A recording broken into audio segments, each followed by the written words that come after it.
Jeremiah 26, Jeremiah threatened with death. Early in the reign of Jehoiakim, son of Josiah, king of Judah, this word came from the Lord. This is what the Lord says. Stand in the courtyard of the Lord's house and speak to all the people of the towns of Judah who come to worship in the house of the Lord. Tell them everything I command you. Do not omit a word.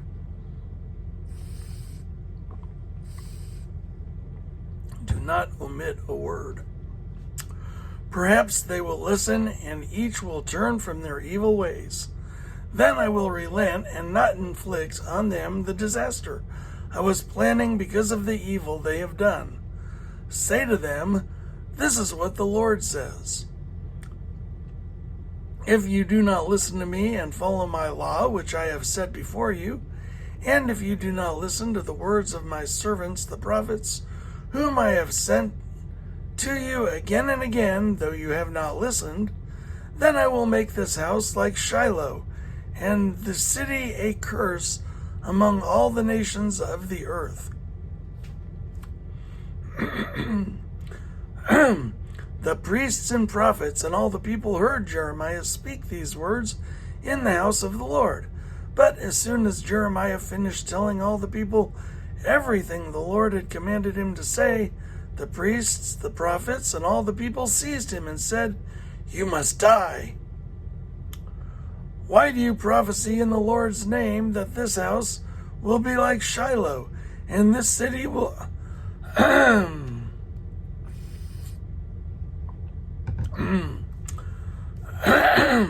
Why do you prophesy in the Lord's name that this house will be like Shiloh, and this city will be desolate and deserted? And all the people crowded around Jeremiah in the house of the Lord. When the officials of Judah heard about these things, they went up from the royal palace to the house. They went up from the royal palace to the house of the Lord, and took their places at the entrance of the new gate of the Lord's house.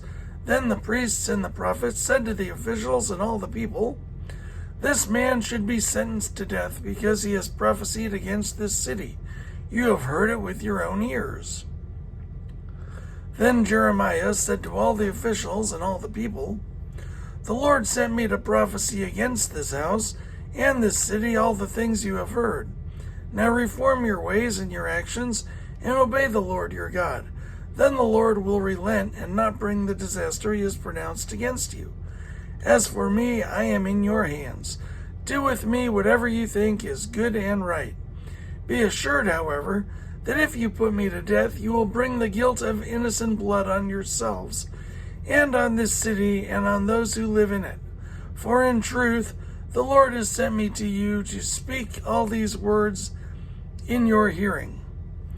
Then the officials and all the people said to the priests and the prophets, "This man should not be sentenced to death. He has spoken to us in the name of the Lord our God." Some of the elders of the land stepped forward and said to the entire assembly of people, "Micah of Moresheth prophesied in the days of Hezekiah, king of Judah. He told all the people of Judah, 'This is what the Lord Almighty says. Zion will be plowed like a field.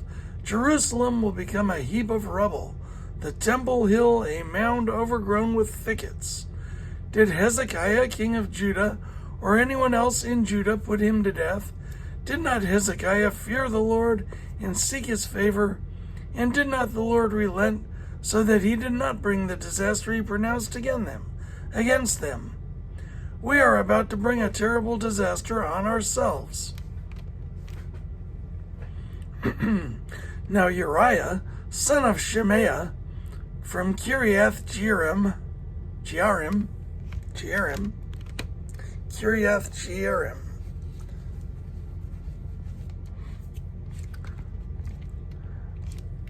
was another man who prophesied in the name of the Lord.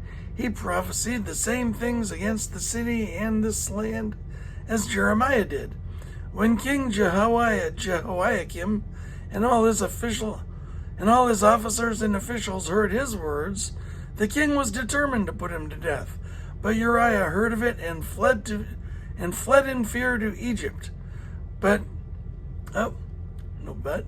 King Jehoiakim, however, sent Elnathan, son of Achbor, to Egypt, along with some other men. They brought Uriah out of Egypt and took him to King Jehoiakim, who had him struck down with a sword and his body thrown into the burial place of the common people. Furthermore, Ahikam,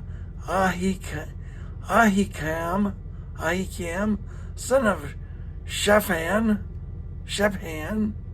supported Jeremiah, and so he was not handed over to the people to be put to death.